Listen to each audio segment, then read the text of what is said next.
Hello, Mr. Mark. This is Robert Brody, and this is my 10th grade technology project. It's going to be on Charles Mingus.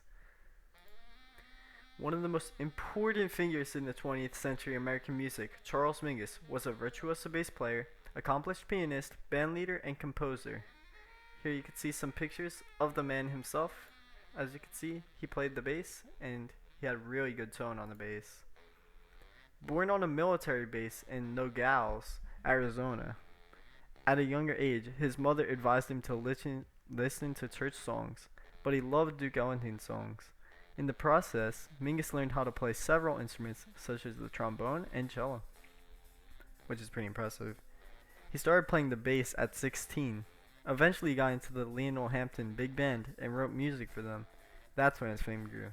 His early professional experience in the 40s found him touring with bands like Louis Armstrong, Kid Ory, and Lionel Hampton. By the mid-50s, he had formed his own publishing and recording companies to protect and document his growing repertoire of original music.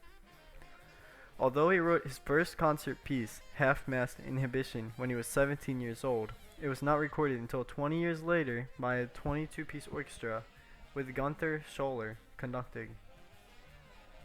It was the presentation of Revelations which combined jazz and classical idioms.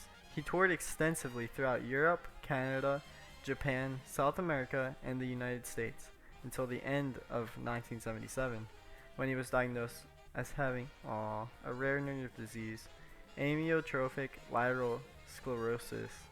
He was confined to a wheelchair, and although he was no longer able to write music on paper or compose at the piano, his last works were sung into a tape recorder, which is really sad.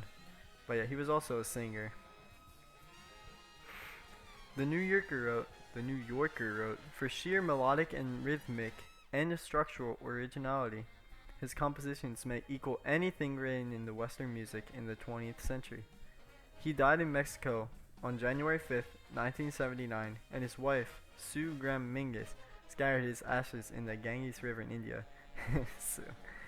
After his death, the National Endowment for the Arts provided grants for Mingus's foundation, created by Sue Mingus, called Let My Children Hear Music, which cataloged all of Mingus's works.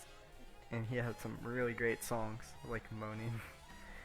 Mingus's masterwork, Epitaph, a composition which is more than 4,000 measures long and which requires more than 2 hours to perform, was discovered during the cataloging process. That's a really, really long song. Although he was lost, Charlie will never be forgotten. Goodbye, Charlie.